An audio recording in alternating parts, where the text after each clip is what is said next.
세미나 발표 시작하겠습니다. 덕산 네오룩스에 대해 발표할 리서치 2팀 나지현입니다. 순서는 산업 분석, 기업 분석, 투자 포인트, 리스크, 밸류에이션 순으로 진행하겠습니다. 기업 개요는 다음 표를 참고해 주시기 바랍니다. 먼저 산업 분석 시작하겠습니다. 먼저 디스플레이는 OLED와 LCD가 있습니다. 기본적으로 OLED가 LCD 대비 성능이 뛰어난데요. OLED는 LCD 대비 명암비가 뚜렷하여 화질이 좋고 측면에서 봤을 때 화질 차이가 없습니다. 그리고 휘거나 접을 수 있다는 특징도 있습니다. 다음으로 OLED는 LCD 대비 응답 속도가 빠르다는 장점도 있습니다. LCD 게이밍 모니터의 경우 0.5ms의 응답 속도를 가진 반면 OLED는 0.03ms의 응답 속도를 가져 10배 이상의 차이가 납니다. 이러한 장점들로 인해 아이폰은 12 시리즈부터 OLED를 탑재하였으며 중소형 IT 역시 일부 모델에서 OLED를 탑재하는 등 LCD에서 OLED로 전환이 이루어지고 있습니다. 최근 삼성과 LG가 페라리와 벤츠에 OLED를 공급하고 LG에서 올해 OLED 노트북을 출시하고 삼성에서 OLED TV를 출시하는 등이 그 예시입니다. OLED는 LCD 대비 들어가는 부품 수도 적어 얇고 가볍다는 장점도 있습니다. 시장에서는 오른쪽 그래프에서 볼 수 있듯이 디스플레이 시장에서 OLED의 비중이 점차 증가할 것이라 예상하고 있습니다. 그러면 지금부터 OLED 시장을 이끄는 기업들을 살펴보겠습니다. 중소형 OLED 시장은 삼성 디스플레이가 70%, LG 디스플레이가 15%를 차지하고 있고 대형 OLED 시장은 LG 디스플레이가 84.4%, 삼성 디스플레이가 13.2% 차지하고 있습니다. OLED 시장은 삼성과 LG가 이끌고 있습니다. 밑에 글로벌 TV 시장 점유율 추이를 보면 삼성전자가 29.5%, LG전자가 18.5%로 단순히 디스플레이만 잘 만드는 것이 아닌 완성품도 잘 만든다는 것을 알 수 있습니다.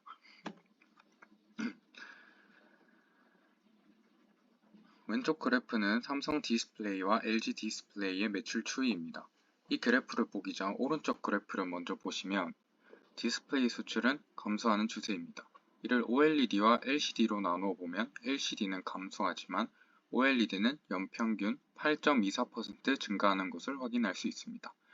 매출의 추이도 수출이 감소함에 따라 감소하는 추세지만 OLED 사업이 LCD 대비 고부가가치 산업이므로 최근 매출액을 보면 2017년과 비슷하거나 상회하는 것을 왼쪽 그래프에서 확인할 수 있습니다.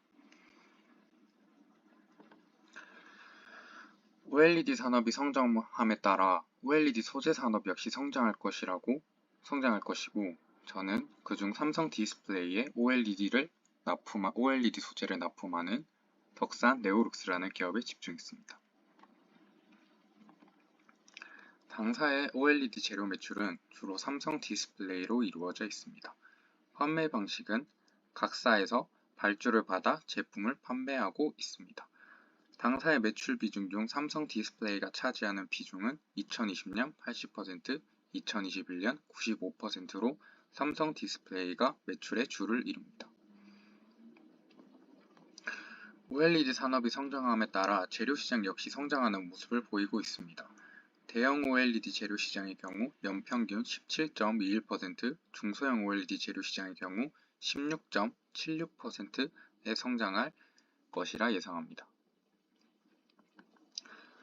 다음 기업 분석 시작하겠습니다.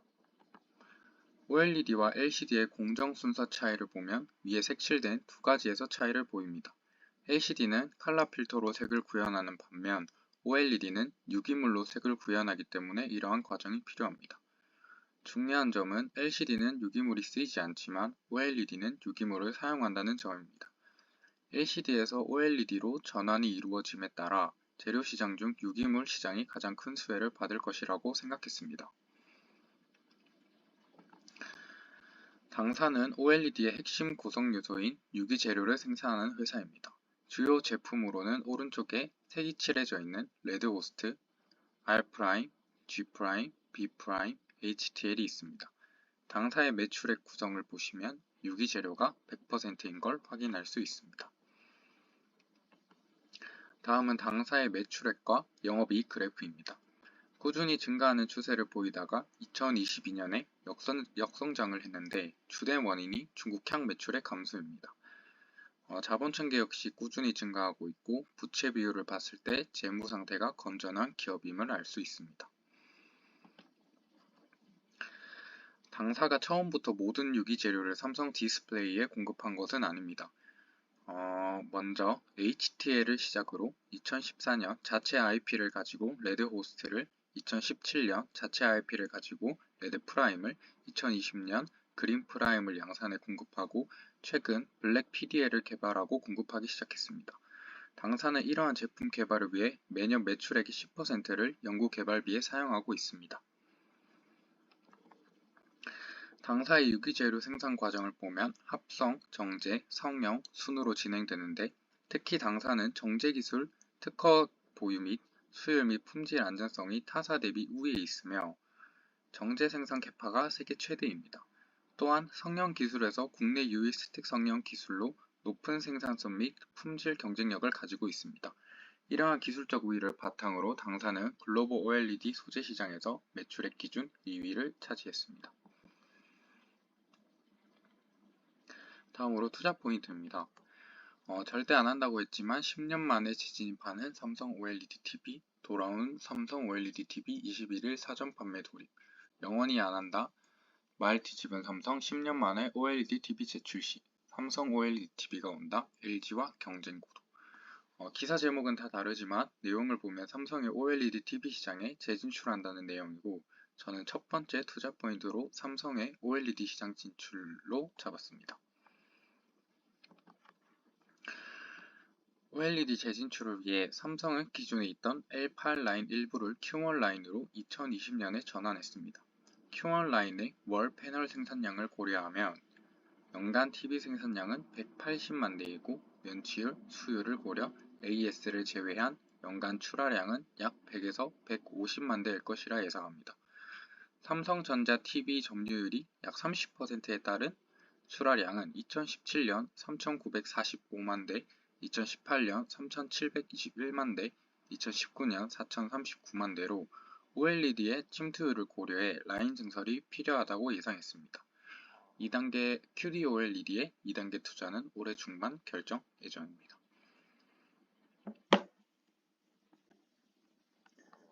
당사의 매출액 추이를 보시면 제7기에서 제8기에 매출액이 크게 증가한 것을 볼 수 있는데 당사의 유기재료 매출이 100%를 차지한다는 점, 삼성 디스플레이 점유율이 95%에 가깝다는 점을 고려해 당사의 매출이 증가하는 포인트는 크게 두 가지로 생각할 수 있습니다. 첫째는 삼성 디스플레이 OLED 생산 라인의 가동률 증가 혹은 OLED 생산 라인의 증설을 예로 들 수 있습니다. 제7기와 제8기의 경우 글로벌 디스플레이 가동률이 80% 이상을 꾸준히 유지하면서 가동률에는 큰 차이를 보이지 않고 있습니다. 그러면 이런 매출 증가는 이제 라인 증설에서 나온 매출 증가라고 생각을 할 수 있습니다. 아까 말씀드렸다시피 2020년에 삼성이 L8 라인을 Q1 라인으로 전환했다고 말씀드렸습니다. 그래서 저는 제7기에서 제8기 사이의 매출액 증가를 라인 증설이라 생각하고 삼성 디스플레이의 아산 Q1 라인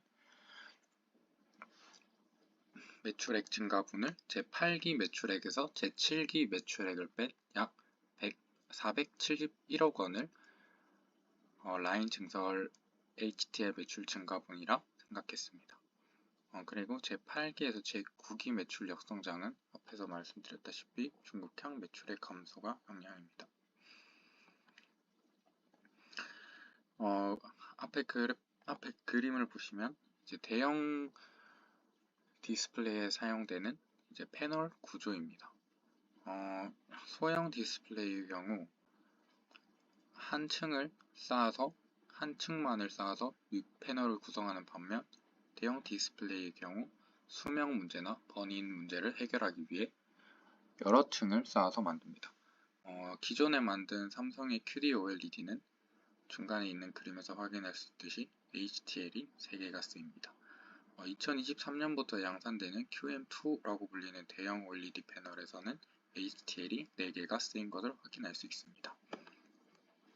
2023년부터 양산되는 QM2의 경우 사용되는 HTL 수가 4개인 점, 기존 QM1에 사용되는 HTL 수가 3개인 점을 고려해 제8기에서 제7기의 매출액 증가분이 471억에서 나누기 4를 한 117억을 더한 Q2라인 증설 매출 증가량을 약 589억이라고 생각했습니다.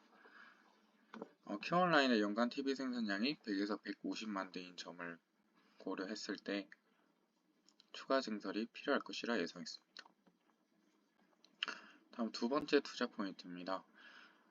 애플 내년 아이패드의 OLED, 삼성 LG 물량 수주 물밑전쟁, 삼성 4조 투자 K디스플레이로 승부수, 아이패드용 OLED 패널 선점하자 삼성 LG 불꽃 경쟁.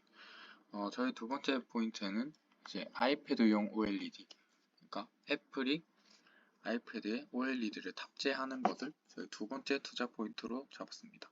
왼쪽 그림의 소형 디스플레이의 경우 1스택 구조로 유기 패널을 만들지만 이제 애플에서 요구한 아이패드용 OLED의 경우 2스택 구조를 사용하는 걸로 이야기가 된 것 됐습니다. 죄송합니다.